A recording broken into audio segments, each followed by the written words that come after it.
Hey, what's up everyone, it's your girl Brain Shanae, and today I'll be sharing with you my November reading plans, so please stay tuned.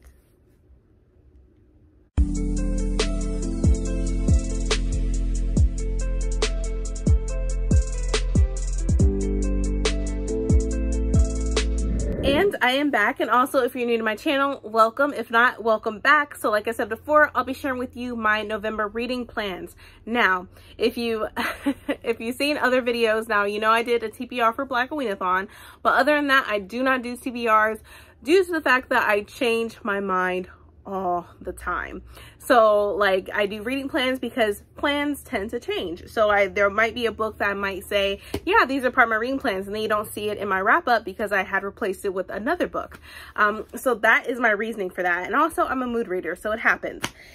It is what it is. So anyways, after all that explanation and so on and so forth, the first book that I plan on reading in November is The Deep by River Solomon with David Diggs, William Hudson, and Jonathan Snipes. Now, this book came out maybe a couple of years ago. It's been on my shelf for a while, and I really want to pick it up, especially it has to deal with mermaids, black mermaids, mind you.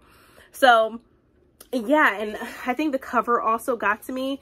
And if I take dust jacket off, this is what it looks like.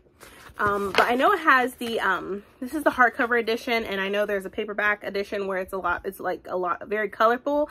But I really wanted this one because it gives you more of a show of the Black Mermaid. So for this book, I'll read the synopsis. So it says, Yatu holds the memories for her people.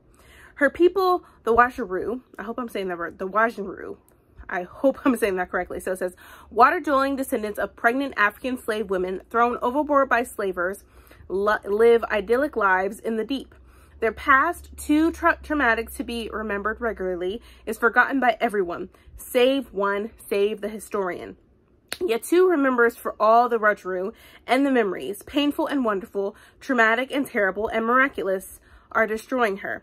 And so she flees to the surface, escaping the memories and the expectations and the responsibilities, and discovers a world the Wajaroo left behind long ago. Yatu will learn more than she had ever expected to about her own past and about the future of her people. If they are all to survive, they'll need to reclaim the memories, reclaim their identities, and own who they really are. Inspired by the hit song by Clipping, comprised of David Diggs, William Hudson, and Jonathan Snipes, The Deep will resonate long after the last page is turned. So yeah, I really wanted to read this. This is like a novella. It's probably about like 50 to 60 pages long. So it's really not that long. But I plan on reading it first in November. But yeah, so this is one book that I'd be planning on reading in November. The next book that I plan on reading in November, which we also just, she revealed to us the cover for the second book that's coming out next year, and that is Bloodlike Magic by Lucille Sambury. I have this on my shelf for a few months now, and I really need to get to this book.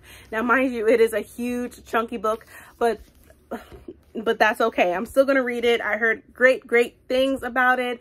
And, you know, Lucille also has her own YouTube channel, which I do follow her as well, where she gives us updates on things and whatnot, which I do love her about that. She's amazing. And her book is now, you know, actually, you know, is here, like physically here. So I'm so happy for her. So this is Bloodlike Magic, and I'll go ahead and read the synopsis. So it says, after years of waiting for her calling, a trial every witch must pass in order to come into their powers, the one thing Voya Thomas didn't expect was to fail. When Voya's ancestor gives her an unprecedented second chance to complete her calling, she agrees, and then is horrified when her task is to kill her first love. And this time, failure means every Thomas witch will be stripped of their magic. Voya is determined to save her family's magic no matter the cost. The problem is, Voya has never been in love. So for her to succeed, she'll first have to find the perfect guy, and fast. Fortunately, a genetic matchmaking program has just hit the market. Her plan is to join the program, fall in love, and complete her task before the deadline. What she doesn't count on is being paired with the infuriating Luke. How can she fall in love with a guy who seemingly wants nothing to do with her? With mounting pressure from her family, Voya is caught between her Void is caught between her morality and her duty to help duty to her bloodline, If she wants to save their heritage and Luke, she'll have to find something her ancestor wants more than blood. And in witchcraft, blood is everything. So yes, this book came out earlier this year, and I definitely wanted to read this before the year is out. So I do plan on reading this. And then even on the back, it says, to save my family's magic, I must destroy my first love. I never wanted to be a killer, but I am a Thomas witch. We suffer and we survive. So yes, now mind you, for this book I have on audiobook, which I do plan on hybrid reading, and I also have this one on audiobook as well, which I will be hybrid reading. So I should get through it quite quickly. So that's why I'm like, okay, I can go ahead and read this, because hybrid reading is a godsend for me, because I can get through books a lot, like fairly quickly, rather than just reading the physical copy. I don't know why that is, but I'm able to get through them, and I can comprehend them. But yes, this is the second book that I plan on reading in November. The next book that I plan on reading in November, which I know Indigathon is happening in November.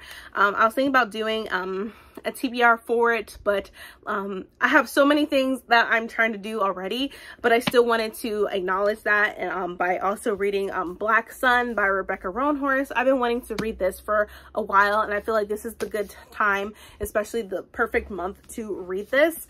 And it is sci-fi, so I'm all for it. And then also seeing the second cover for the second book, I'm excited.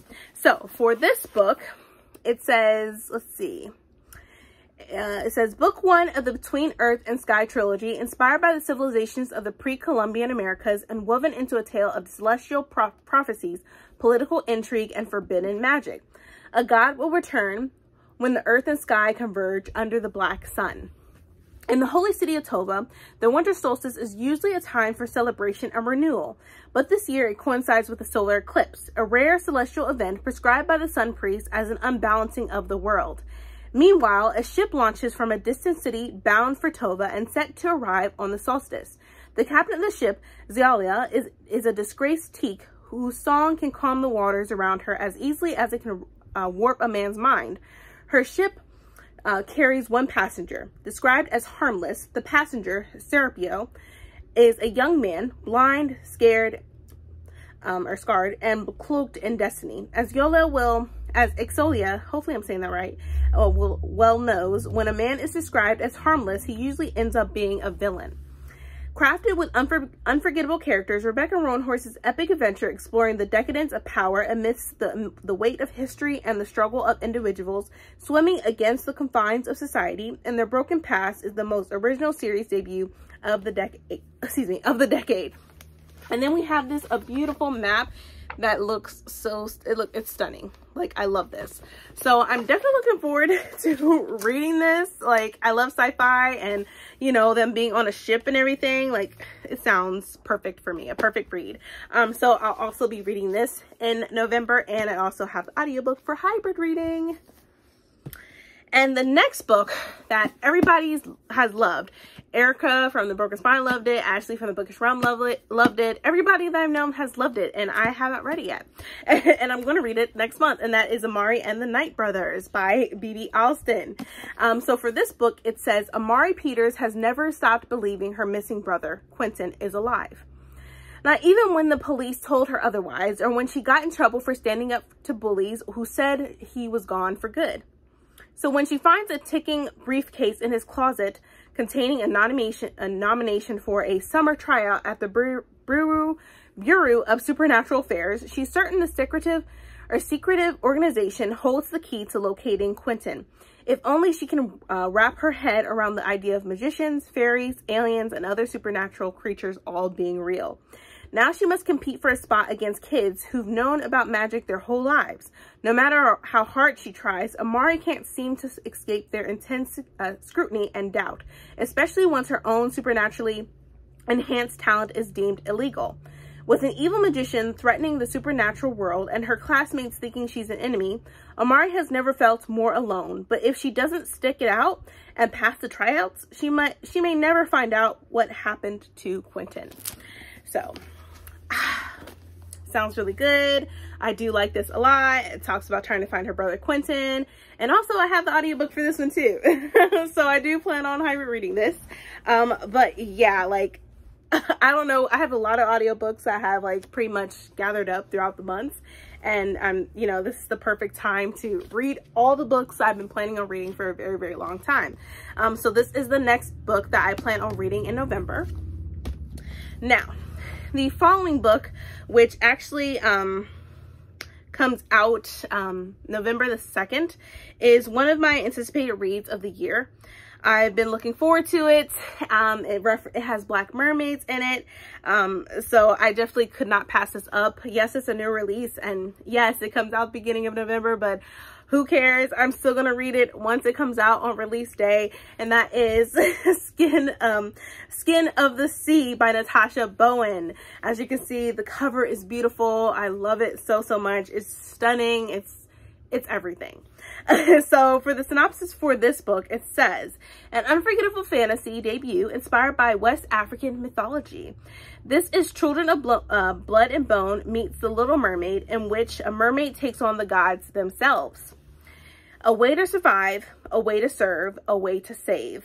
Semi prayed to the gods once. Now she serves them as Mamiwata, a mermaid, collecting the souls of those who die at sea and blessing their journeys back home. But when a living boy is thrown overboard, Semi does the unthinkable. She saves his life, going against an ancient decree, and punishment awaits those who dare to defy it. To protect the other Mamiwata, Semi must journey to the supreme creator to make amends. But something is amiss.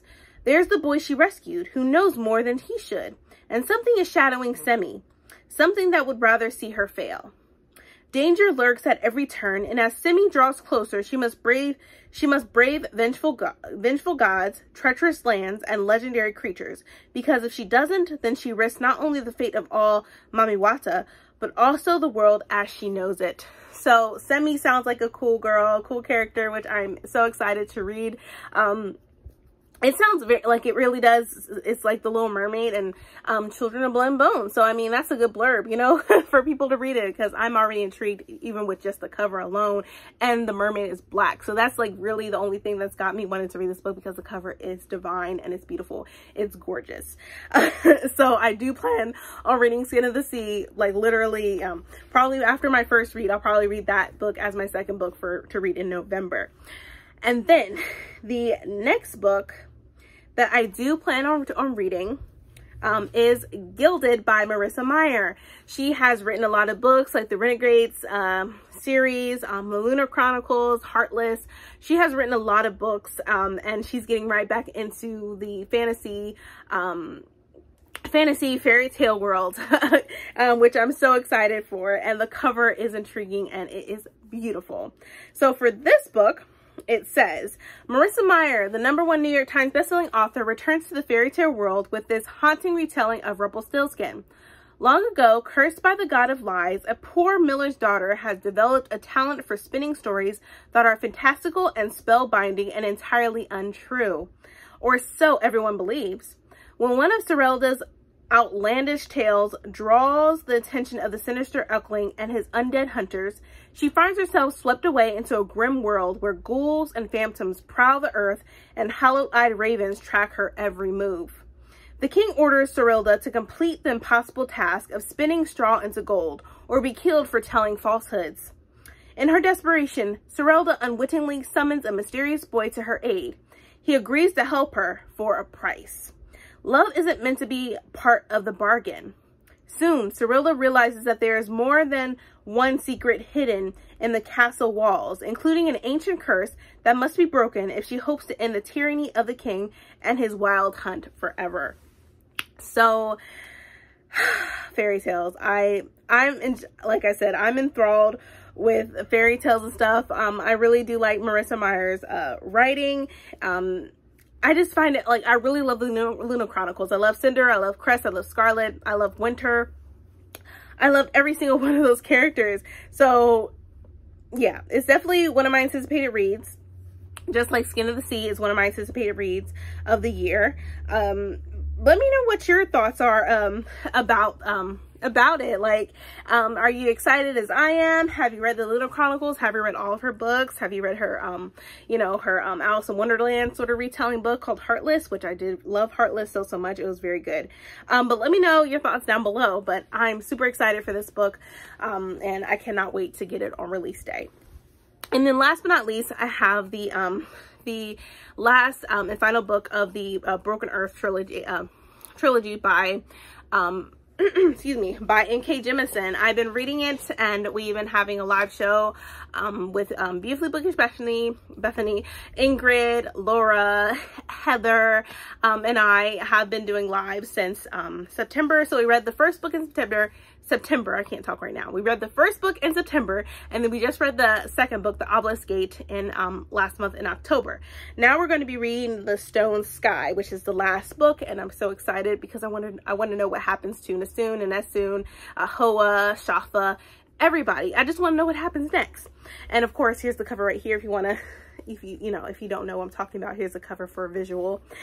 So for this book, it says, "This is the way the world ends for the last time. The moon will soon return. Whether this heralds the destruction of humankind or something worse will depend on two women." And we can assume who those two women are. "Esun has inherited the power of Alabaster Ten Ring. With it, she hopes to find her daughter Nasoon and forge a world in which every origin child can grow up safe. For Nasoon, her mother's mastery of the Obelisk Gate comes too late. She has seen the evil of the world and accepted what her mother will not admit, that sometimes what is corrupt cannot be cleansed, only destroyed."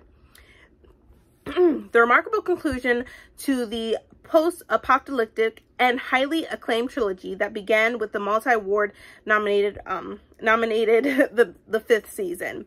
So yeah, I'm definitely looking forward to reading this. So far, all the books, the first book and the second book has hands down been a 5 stars for me. So I can only assume that this is going to be a 5 out of 5 star for me as well for the conclusion of the Broken Earth trilogy. And I am so excited to read that. I do need to read The City We Became by her. I do have the hardcover, which I think I'm going to plan on reading that next month in December. So yes, so those are the reading plans that I have for November. I think it's very ambitious for me, but I think I can do it, knowing that I do have most of these books on audiobook, so it should become quick. I should be able to get through them quickly. If not, you know, I'll change it up, or they'll be added to next month. We'll know, you know, who knows really, like, but you know, I started reading my first read and I'm enjoying it. So I'm just excited for November, especially Thanksgiving and family coming together, which I'm excited for as well, especially with these new releases. So I have my new releases coming out, and I also have time to spend with my family and friends. But that is my November reading plans. I really hope you enjoyed this video. If you did, please, please, please give me a thumbs up. Also hit the subscribe button and the bell to be notified when I upload more videos in the future. But thank you so much for watching, you guys, and please stay healthy and stay safe. See ya.